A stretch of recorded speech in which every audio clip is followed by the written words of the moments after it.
এই বাড়িতেই থাকবো।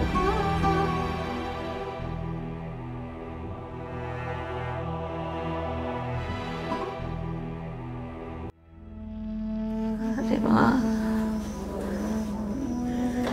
কত কত কষ্ট।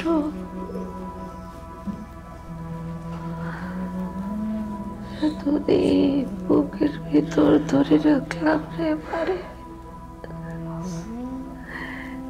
কেমন করে তুই আমারে ছেড়ে চলে গেলি।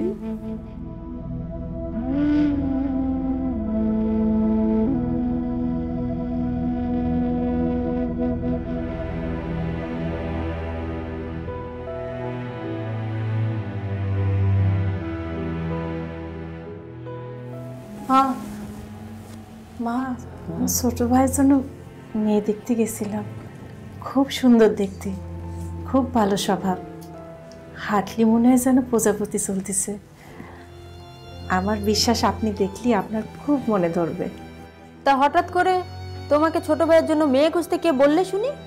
আমি খুঁজবো না কেন? আমি তো তার ভাবি। ভাবি হয়ে এতটুকু অধিকার কি আমার নাই? নিশ্চয়ই আছে।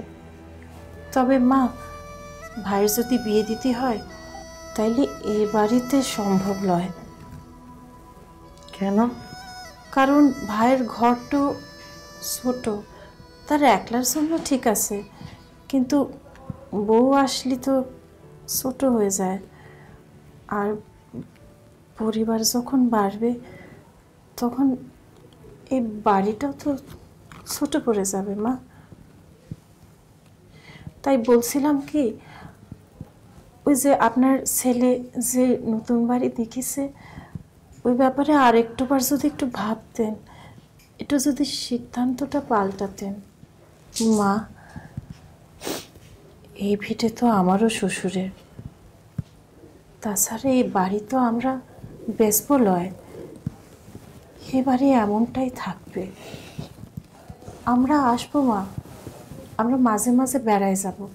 তোমার তো ওই বাড়িতে যাওয়ার জন্য খুব ঝোঁক দেখছি, তাই এসব সিদ্ধান্ত মা দাদাদেরকেই নিতে দাও না। তুমি বাড়ির বউ হয়ে এত কিছুর মধ্যে কেন পড়ছো বলো তো? আমি এত কিছুর মধ্যে পড়েছি কারণ আছে। আমি চাই না এ পরিবারের আরেকজন জুনির মতো এ অজপাড়াগায় বিনা চিকিৎসায় মরে যাক। আপনি কি তাই চান মা? আম্মা, সব কিছু তো মেজো মিয়াই করবে।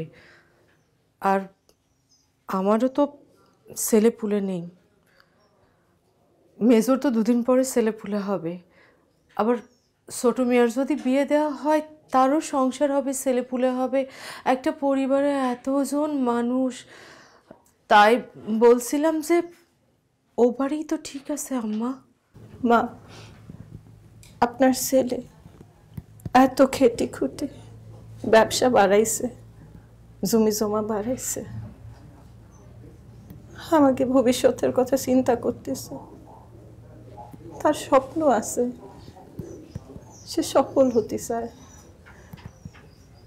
আমরা কি পারি না মা তার স্বপ্ন সফল হওয়ার জন্য মদত দিতে? মা, পারি না?